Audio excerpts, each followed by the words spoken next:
ನಿಮ್ಮ ಭಾವನೆಗಳಿಗೆ ಸ್ಪಂದಿಸುವ ನಿಮ್ಮ ಗೆಳೆಯ ಶ್ರೀಕಾಂತ್ ಮಾಡುವ ನಮಸ್ಕಾರಗಳು. ಇವತ್ತು ನಾನು ಮಾತನಾಡ್ತಾ ಇರುವ ವಿಷಯ ವಿಷ್ಣುವರ್ಧನ್ ಅವರು ನಟನೆ ಮಾಡಿರ್ತಕ್ಕಂಥ ಒಂದು ಅದ್ಭುತವಾದ ಒಂದು ಚಲನಚಿತ್ರದ ಒಂದು ಗೀತೆಯನ್ನು ಆಯ್ಕೆ ಮಾಡಿಕೊಂಡು ನಾನು ನಿಮ್ಮ ಜೊತೆಗೆ ಮಾತನಾಡ್ತಾ ಇದ್ದೇನೆ, ಜೊತೆಗೆ ಹಂಚ್ಕೊಳ್ಳೋಕೆ ಮಾತಾಡ್ತಾ ಇದ್ದೇನೆ. ಆ ಗೀತೆ ಇಷ್ಟು ಅರ್ಥಗರ್ಭಿತವಾಗಿದೆ ಅಂದರೆ ಜನರ ಭಾವನೆಗಳೊಳಗೆ ಮತ್ತು ಜನರು ಹೇಗೆ ಬಾಂಧವ್ಯಪೂರ್ಣ ಬದುಕನ್ನು ಕಟ್ಟಿಕೊಳ್ಳಬೇಕು ಎನ್ನುವುದರ ಕುರಿತು ಆ ಗೀತೆ ಇದೆ. ಆ ಗೀತೆಯ ಒಂದೆರಡು ಸಾಲುಗಳನ್ನು ನಿಮ್ಮ ಜೊತೆ ನಾನು ಹಂಚ್ಕೊಳ್ತಾ ಇದ್ದೇನೆ.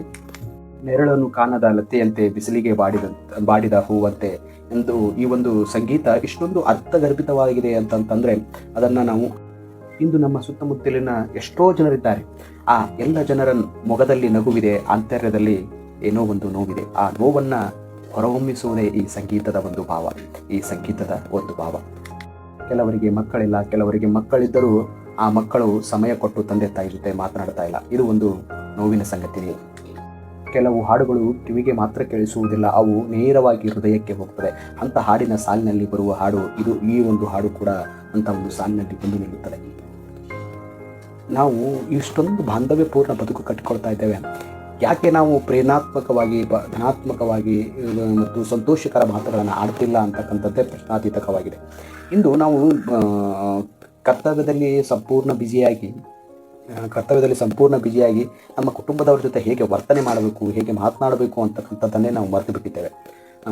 ಕೇವಲ ಎಲ್ಲ ಕೆಲಸದ ಒತ್ತಡಗಳನ್ನು ತಂದು ಮನೆಯಲ್ಲೇ ಹಾಕೋದು, ಮನೆಯ ಸಂಗಾತಿ ಆಗಿರ್ಬೋದು, ಮನೆಯ ಕುಟುಂಬದವ್ರ ಜೊತೆ ಆಗಿರ್ಬೋದು, ಮನೆಯ ಮಕ್ಕಳ ಜೊತೆ ಆಗಿರ್ಬೋದು, ನಾವು ಯಾಕೆ ಬಾಂಧವ್ಯಪೂರ್ಣವಾದ ಮಾತುಗಳನ್ನು ಆಡ್ತಾ ಇಲ್ಲ ಅಂತಕ್ಕಂಥದ್ದು ಪ್ರಶ್ನೆಯಾಗಿದೆ. ಗೊತ್ತಿದೆ ನಮಗೆ ಒತ್ತಡ ಇದೆ, ಆ ಒತ್ತಡದ ನೋವುಗಳ ಮಧ್ಯೆ ನಮಗೆ ಜ್ಞಾನ ಇದೆ, ಆದರೂ ನಾವು ಕುಟುಂಬದ ಜೊತೆ ಹಾಗೆ ವರ್ತಿಸ್ತಾ ಇದ್ದೇವೆ ಅಂದರೆ ಅದು ನಮ್ಮ ತಿಳುವಳಿಕೆಯ ಜೊತೆಗೆ ನಮ್ಮ ಅನಾಚಾರನೂ ಹೌದು. ಸಂಗಾತಿ ಜೊತೆಗೆ ಭಾವನಾತ್ಮಕವಾಗಿ ಎರಡು ಮಾತುಗಳನ್ನು ಆಡದೇ ಇದ್ದರೆ ಅದು ಹೇಗೆ ಸಂಗಾತಿ ಮತ್ತು ಒಡನಾಟ ಒಳ್ಳೆಯ ರೀತಿಯಾಗಿರಲು ಸಾಧ್ಯ ಇದೆ? ಹಾಗೆ ನಮ್ಮ ತಂದೆ ತಾಯಿ ಜೊತೆಗೆ ನಾವು ಬಾಂಧವ್ಯಪೂರ್ಣವಾಗಿ ಮಾತನಾಡದೇ ಇದ್ದರೆ ಹೇಗೆ ನಮ್ಮ ತಂದೆ ತಾಯಿ ಮತ್ತು ನಮ್ಮ ಜೊತೆ ಇರತಕ್ಕಂಥ ಬಾಂಡಿಂಗು, ನಮ್ಮ ಬಾಂಧವ್ಯ ಹೇಗೆ ಗಟ್ಟಿಗೊಳ್ಳೋಕ್ಕೆ ಸಾಧ್ಯ ಇದೆ? ಅದಕ್ಕೆ ಈ ಒಂದು ಬಾಡಿದ ಹೂವಂತೆ ಲತೆಯಂತೆ ಪ್ರಶ್ನೆ, ಏಕೆ, ಏನಾಗಿದೆ ನಿನಗೆ ಇಂಥ ಒಂದು ಅರ್ಥಗರ್ಭಿತವಾದಂಥ ಸಾಲುಗಳಲ್ಲಿ ಏನು ನಿನ್ನ ಚಿಂತೆ ಮನೆಯವ್ರಿಗೆ ಕೇಳ್ಬೇಕ್ರಿ ಒಂದು ಸತ್ತ ಬಂದು, ಏನು ನಿನ್ನ ಚಿಂತೆ, ಏನು ಯಾಕೆ ಟೆನ್ಷನ್ ಆಗ್ತಿರ್ತಿ, ಏನಾಗ್ಯದ? ಅವ್ರ ಭಾವನೆಗಳಿಗೆ ನಾವು ಸ್ಪಂದನೆ ಕೊಟ್ಟಾಗ ಮಾತ್ರನೇ ಆ ಒಂದು ಭಾವನೆಗೆ ಒಂದು ಮತ್ತಷ್ಟು ನಮ್ಮ ಬಾಂಧವ್ಯ ಗಟ್ಟಿಗೊಳ್ಳೋಕೆ ಸಾಧ್ಯ ಇದೆ. ಏನೋ ಒಂದು ಅಪ್ಸೆಟ್ ಆಗ್ತದೆ, ಯಾಕೆ ಕಾಯಂ ಹಿಂಗೆ ಬಿಡು, ಅವ್ರು ಕಾಯಂ ಹಿಂಗೆ ಇರ್ತಾರೆ ಬಿಡು ಅಂತಕ್ಕಂಥ ಪದಗಳನ್ನು ಬಳಸಿದರೆ ಹೇಗೆ ನಮ್ಮ ಬಾಂಧವ್ಯ ಮತ್ತಷ್ಟು ಗಟ್ಟಿ ಆಗಕ್ಕೆ ಸಾಧ್ಯ ಇದೆ? ಅದಕ್ಕೆ ಏನು ನಿನ್ನ ಚಿಂತೆ, ನಿನ್ನ ಮೊಗದ ಚಿಂತೆ, ನಿನ್ನ ನೋಡಿದ್ರೆ ನಾನು ಅರ್ಥ ಮಾಡ್ಕೊಳ್ಳುವಂಥ ಸಾಮರ್ಥ್ಯ ನನ್ನಲ್ಲಿದೆ.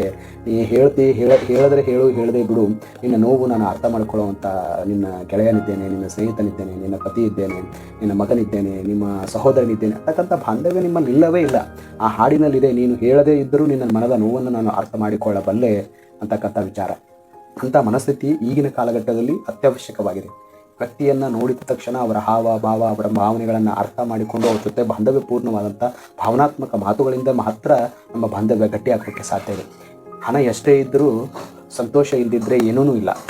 ನಿನ್ನ ಹತ್ರ ಬಾಂಧವ್ಯಪೂರ್ಣವಾದ ಬದುಕು ಕಟ್ಟಿಕೊಳ್ಬೇಕಾದ್ರೆ ಭಾವನಾತ್ಮಕ ಮಾತುಗಳಿರ್ಬೇಕು. ಆ ಭಾವನಾತ್ಮಕ ಮಾತುಗಳೇ ಇಲ್ಲದಿದ್ದರೆ ಇದ್ದು ಸತ್ತಂತೆ ಅಂತ ಹೇಳ್ತಾರಲ್ಲ, ಏನು ನಿನ್ನ ಚಿಂತೆ, ಹೇಳು ನನ್ನ ಕಾಂತೆ. ಈ ಒಂದೇ ಲೈನ್ ಇದೆ, ಎಷ್ಟು ಅರ್ಥ ಇದೆ. ಏನದು ನಿನ್ನ ಮನಸ್ಸಿನಾಗ ಟೆನ್ಷನ್, ಏನದು ಹೇಳು. ಇಷ್ಟು ನಕ್ಕೋತ ಮಾತಾಡಿದ್ರೆ ಆ ಟೆನ್ಷನ್ ಇರ್ತಕ್ಕಂಥ ಟೆನ್ಷನ್ನು ಮತ್ತೆ ಮಾಯವಾಗಿ ನಕ್ಕೋತ ಮಾತಾಡ್ತಾರೆ. ಅದಕ್ಕೆ ಆ ಒಂದು ಭಾವನಾತ್ಮಕ ಮಾತುಗಳು ಬಹಳ ಮಹತ್ವದ್ದಾಗಿದೆ ಬಾಂಧವ್ಯದಲ್ಲಿ ಅಂತಕ್ಕಂಥ ಮಾತನ್ನು ಅರ್ಥ ಮಾಡ್ಕೊಳ್ಬೇಕಾಗಿದೆ ಇಂದಿನ ಯುವ ಪೀಳಿಗೆ. ಸಂಗೀತದಲ್ಲಿ ಮತ್ತೆ ಒಂದು ಪದ ಇದೆ, ಕಣ್ಣೀರು ಏತಕ್ಕೆ ಅಂತಕ್ಕಂಥ ಪದವನ್ನು ನಾವು ನೋಡ್ತೇವೆ. ಇದು ಒಂದು ಸಪೋರ್ಟಿಬಲ್ ಆಗಿರ್ತಕ್ಕಂಥ ವರ್ಡ್. ನಾನಿರುವೆ ನಿನ್ನ ಜೊತೆ, ನಿನ್ನ ನೋವಿಗೆ ನಾನು ಸ್ಪಂದನೆ ಮಾಡಲು ನಾನಿರುವೆ, ನಿನ್ನ ಕಷ್ಟಕ್ಕೆ ನಾನು ಬೆಂಬಲವಾಗಿ ನಿಲ್ಲುವೆ, ನಿನ್ನ ಜೊತೆ ನಾನು ಹೆಜ್ಜೆ ಹಾಕುವೆ ಅಂತಕ್ಕಂಥ ಸಪೋರ್ಟಿಬಲ್ ಮಾತುಗಳಿಂದ ಆ ವ್ಯಕ್ತಿಗೆ ಇನ್ನಷ್ಟು ಆತ್ಮಸ್ಥೈರ್ಯ ಹೆಚ್ಚಾಗುತ್ತದೆ. ಆದರೆ ನಾವು ಮಾಡ್ತಿರೋದೇನು, ಅವನಿರೋದೇ ಹಾಗೆ, ಅವ್ರ ನಡತೆನೇ ಹಾಗೆ ಅಂತ ಅಂದು ಅವರ ಮನಸ್ಥಿತಿಯನ್ನು ಮತ್ತಷ್ಟು ಕುಗ್ಗಿಸ್ತಾ ಇದ್ದೇವೆ. ಅದನ್ನು ನಾವು ಅರ್ಥೈಸ್ಕೊಳ್ಬೇಕಾಗಿದೆ. ಈ ಒಂದು ಸಂಗೀತವನ್ನು ಆಲಿಸಿದಾಗ ನಮ್ಮ ಮನಸ್ಸು ಮತ್ತಷ್ಟು ಭಾವನಾತ್ಮಕವಾಗಿ, ಮತ್ತಷ್ಟು ಧನಾತ್ಮಕವಾಗಿ ಪರಿವರ್ತನೆ ಆಗೋಕ್ಕೆ ಸಾಧ್ಯ ಇದೆ. ಅದಕ್ಕೆ ಈ ಒಂದು ಸಂಗೀತವನ್ನು ಕಡ್ಡಾಯವಾಗಿ ನೀವು ಕೇಳಲೇಬೇಕಾಗಿರ್ತಕ್ಕಂಥ ಸಂಗೀತ.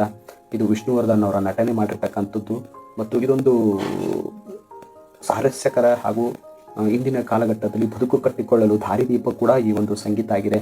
ಈ ಸಂಗೀತವನ್ನು ಕಡ್ಡಾಯವಾಗಿ ಕೇಳ್ರಿ ಅಂತ ನಿಮ್ಮಲ್ಲಿ ವಿನಂತಿಸ್ಕೊಳ್ತಾ ನಿಮ್ಮ ಭಾವನೆಗಳಿಗೆ ಸ್ಪಂದಿಸುವ ನಿಮ್ಮ ಗೆಳೆಯ ಶ್ರೀಕಾಂತ್ ಮಾಡುವ ನಮಸ್ಕಾರಗಳು.